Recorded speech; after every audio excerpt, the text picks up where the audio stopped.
I've been asked if I regret almost losing my life while getting a botched BBL in the Dominican Republic. Butterflies winging it. Hello, my name is Diane, and today I would like to ask you something.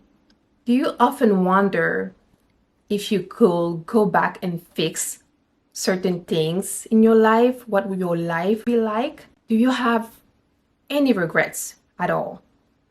Or do you live your life looking forward and moving forward, just not worrying about what happened in the past? Basically, leaving everything that happened in the past you behind. You're forgetting about this, we're moving on, because I believe that it's a skill to be able to let go and just move on, and to be able to heal from traumas and move on is not something that comes easy for a lot of us. Now, I've been asked if I regret almost losing my life while getting a botched BBL in the Dominican Republic. And that is actually a really tough question. I don't think at the time I was able to answer it because I was still really sick. But usually it wasn't coming from family members. Family members were just, I guess, thankful that I was still here, so they never really ask anything around that. They probably think it will be sensitive to ask, because they're just happy that I'm here. The answer to this question might shock some of you. But before we get through the nitty-gritty of this interesting topic, let's have a recap of how I found myself heading to the GR for a BBL in the first place. For those who are new to my channel, I've mentioned here before, I've suffered a lot from insecurities. At first, I was not really big. I would often cover up, and I wouldn't even allow myself to be a kid and just play and let go and just, enjoy. I would just cover every inch of my body. I did not want anyone to see anything. So I'll wear large clothes, long skirts, just covering up. Not because of anything, but because I was not happy. I was insecure. I was growing too fast. I was changing. My body was changing too fast. And very early on, I didn't like it. After a little while, as I was getting older, I started letting go of these insecurities. I started taking care of my body. I was working out, but I guess I never truly healed from everything I had gone through, which was a lot for me at the time.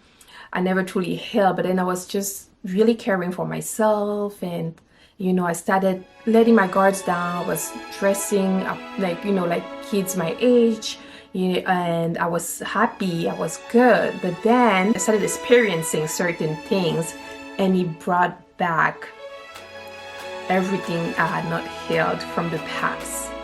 And I started becoming insecure again, started eating and putting on weight, just feeling really horrible, going on to diets and diets not working out for me, trying different sort of diets, just really losing myself in something that was really painful and hard for me to deal with. Long story short, I went ahead and got a vertical sleeve gastrectomy, and that worked well. That procedure went very well. If you want to know more about this part of my life, please check out videos I've made about it. So after the vertical sleeve gastrectomy, I started losing weight, and I thought, I have gained all this weight, so my body is stretched. I'm gonna need to do something about it so that I wouldn't be all saggy.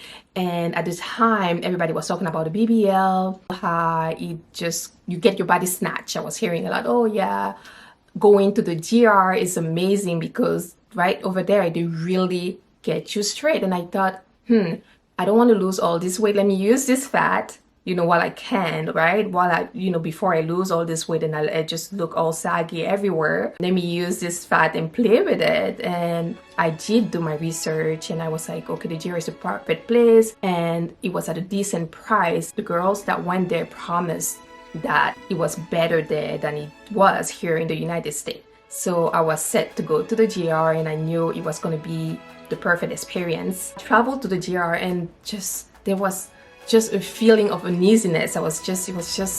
It did not feel right, but yet I was just pushing for this trip. So I went to the GR, and things went really wrong. Okay, my blood got infected. I went into a septic shock, which was terrible because they could not figure out what was wrong with me. So it was a very intense, unfortunate situation because literally I remember having all these doctors around me, the doctors I had seen prior, coming to my room and trying to figure out what was wrong with me. And I remember them just shaking their heads, but in my mind, it was just, I was not realizing it's almost as if they were just like, oh, this poor girl, she's gonna die, when I still, but in my mind, I didn't know because they were not speaking to me. I would just see them walking in and examine me and, just not understanding what was going on, and no one was telling me anything, and I couldn't speak the language too, so that was not helpful. But some of the doctors spoke English, but they wouldn't tell me what was wrong. Every time I would just see so many doctors around me, and it was such an intense period. I tell you, intense. Can you imagine being abroad and going through this and you're all by yourself?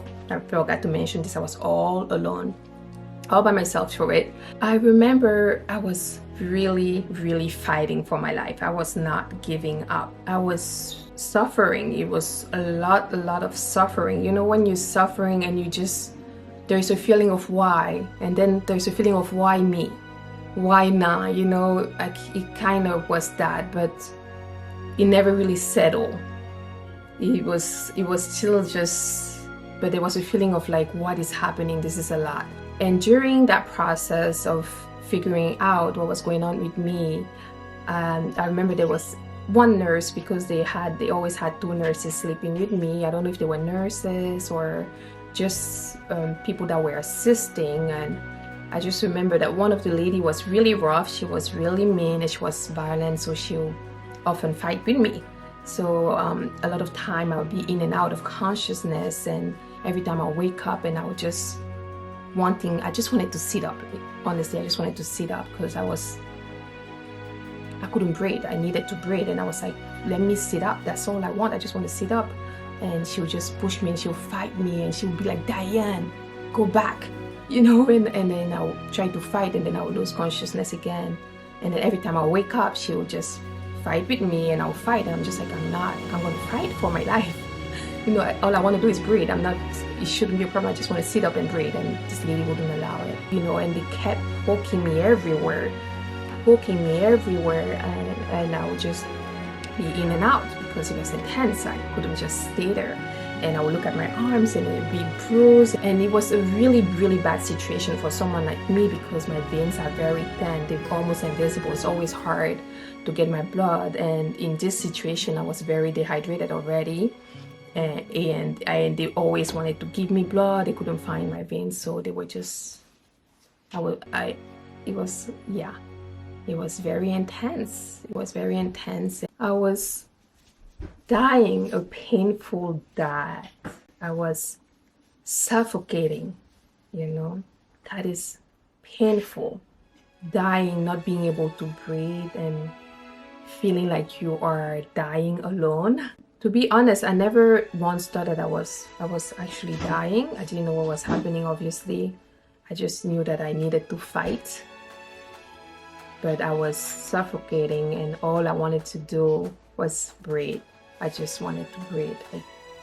I just wanted life, okay? I wanted to breathe. That's all I wanted. The rest wasn't important.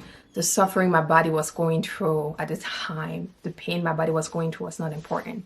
I just wanted to be able to breathe properly. Now, I am only giving these graphic, traumatic parts of my story so that you can understand why I cannot fully regret what took place. I am saying fully because there really has been times I felt like, did it really have to take this much for me to get this new outlook on life? I am not capable of regretting it really, because without this short part of my life story, I could not possibly be the person that I am today.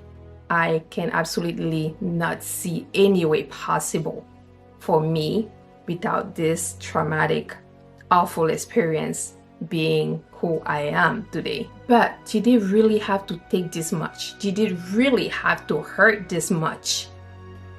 Probably if it took a little less or it hurt a little less, then maybe the effect on me, on my person, would be a little less. It would be so little or forgotten or even non-existent. Okay, I probably would have moved on like nothing ever happened, like, oh yeah. Had I gone and had this procedure and everything had gone well, I came back and healed beautifully, I believe I was still gonna have this intense feeling of there is more to this life than I am seeing, I'm experiencing. And that was a feeling that often will make me unhappy. A feeling of nothing really makes sense to me. I am lost. That is not a good feeling. Living your life like that isn't good. And I felt because of all this, I got to be part of an accelerated course about what this is about, what this life is about. And through this course, through this accelerated version of a course, I never felt like this was it's funny. It's actually very interesting that I never felt like it was something I never knew or that I didn't know. I always felt like it was something that I've always known, but that I forgot. Something that I was fighting and needed to be reminded of, that all my life I needed to be reminded of. Sometimes I feel we are going through a lot of struggle. We have mental instabilities, mental challenges. We are just struggling, but we cannot exactly put our fingers in what might be a major cause of the struggles we are experiencing. We could often go our whole life not understanding how important knowing who we are. Can you imagine being born into a world and having a feeling of, what am I doing here? Who am I? What is all this? I don't think everybody is experiencing this feeling of, who am I? What am I doing here? Why are we here? What is the plan? What is all this? For some of us, it's really real. It's a real thing that affects for a big percentage of our lives. Going through all this, I felt was like my rite of passage, like a rite of passage, almost like some sort of initiation. Definitely a big transition that opened a big world to me, that there was no way I could have possibly been exposed to, given my environment and honestly the path I was heading to before the GR experience. This experience has truly transformed my life for the best. There is a constant feeling of inner peace that was almost non-existent before. I am more aware of my own thoughts, my emotions, my needs. I feel more in tune with others' feelings and desires. I was bullied, so I stopped being creative. Never ever thought in a day that I could get it back. I started being creative again. I believe that all of this is priceless. I feel like had I not experienced all of this and gone and gotten that procedure and everything had gone well, and then find out that nothing changed here after everything I would have done, I'm almost sure at some point I would have ended it. honestly, because it was really bad. Because it didn't even matter. You know, if you feel like you don't belong, you have no place somewhere, why would you want to stay? You know, you don't know your value. Honestly, you will not want to stay. You know, sometimes it's hard to comprehend, to understand people that make certain choices because we don't understand their state of mind at the time, or their state of mind in general, or how they feel inside. We just don't get it, and we cannot even connect, we cannot even understand, we cannot even get it. And I understand that because sometimes I don't get it. So I understand that sometimes we cannot relate to people enough where we can understand how they find themselves in certain situations, and why and how they would even think of ending their lives. So I had always been that one person that felt like I am struggling a lot, and if it keeps happening, I cannot understand it, I cannot figure it out, let me just all end it. And it's okay. And I had told my mom, and she knew this. Now I feel much more valuable. I am able to appreciate myself. I feel empowered. I believe don't look too far. Don't look anywhere but within. The most important part of you is within. Ask the questions you need, and the answers will come to you. Be patient, and of course, pay attention. Listen, do never ever underestimate the power of the light within you. Goodbye, my butterflies. Love you.